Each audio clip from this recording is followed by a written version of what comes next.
Selamat pagi Bapak Ibu dan saudara-saudari sekalian. Pagi ini saya menyampaikan kebenaran firman Tuhan kepada kita semua. Ada seorang pria yang bernama Johnny yang merasa hidupnya sedang berada di titik terendah. Pagi itu ia terlambat bangun dan pergi kerja, lalu tiba ke kantor dan mendapatkan komputernya rusak. Setelah itu ia mendapatkan tugas besar dengan tegak waktu yang sangat singkat. Dalam kelelahan dan frustasi, Johnny berpikir, kenapa terjadi samaan? Apakah aku sedang diuji?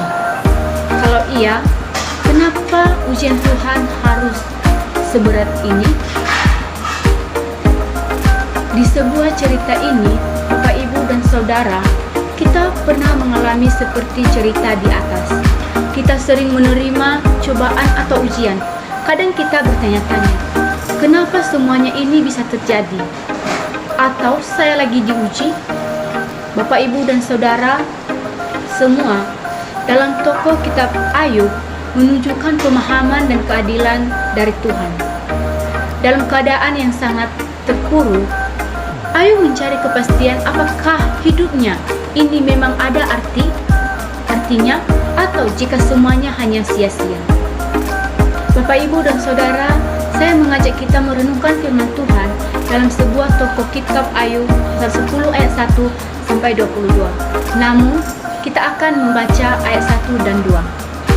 Aku telah bosan hidup, aku hendak melampiaskan keluhanku. Aku hendak berbicara dengan kepahitan jiwaku. Aku akan berkata kepada Allah, jangan mempersalahkan aku, beritahukanlah aku mengapa engkau berperkara dengan aku. Dalam kitab Ayub mengajarkan kita untuk tidak takut mengungkapkan perasaan atau pergumulan kita kepada Tuhan. Meskipun kita tidak mengerti alasan di balik ujian hidup, ayat ini mengingatkan kita bahwa kita boleh bertanya dan bergumul dengan Tuhan dalam doa, bahkan dalam keadaan bingung dan tertekan. Bapak, Ibu, dan Saudara, tema kita pagi ini yaitu menghadapi penderitaan dengan harapan yang tak terlihat. Kitab Ayub adalah cerita tentang seorang pria yang saleh.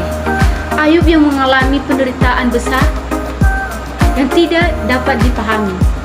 Ayub dipandang sebagai seorang yang benar dan takut akan Tuhan. Namun, ia tiba-tiba dilanda dengan serangkaian bencana, kehilangan harta, kesehatannya, dan keluarganya. Ia bahkan mempertanyakan mengapa ia dilahirkan jika hanya untuk menderita. Bapak, Ibu, dan Saudara sekalian, ada 3 hal yang kita pelajari dari kitab Ayub ini. Pertama, keluh kesah dan penderitaan. Kita bisa lihat di ayat 1 sampai ayat 3. Bapak, Ibu, dan Saudara, Ayub menunjukkan bagaimana kita sering berkeluh kesah saat menghadapi penderitaan. Ini mengingat kita untuk menyadari perasaan kita dan mengandalkan Tuhan dengan setiap situasi. Aplikasi yang saya tawarkan kepada Bapak, Ibu, dan Saudara, kita perlu mengakui dan menerima perasaan kita yang ada di dalam kita. Poin kedua, mempertanyakan tentang keadilan Allah. Kita bisa lihat di ayat 4 sampai 22 sampai 12. Bapak, Ibu, dan Saudara, seperti petani yang merasa usahanya sia-sia. Kita pun kadang merasa hasil tidak sesuai harapan. Namun, ini mengajarkan kita untuk bersabar dan tetap mendekatkan diri pada Tuhan dalam menghadapi ketidakpastian.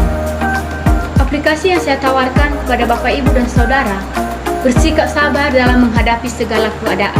Ketika kita dihadapkan pada ujian hidup yang tampaknya tidak adil, kita diajak untuk lebih dekatkan diri kepada Tuhan.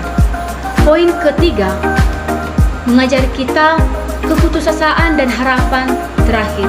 Kita bisa lihat di ayat 18 sampai 22.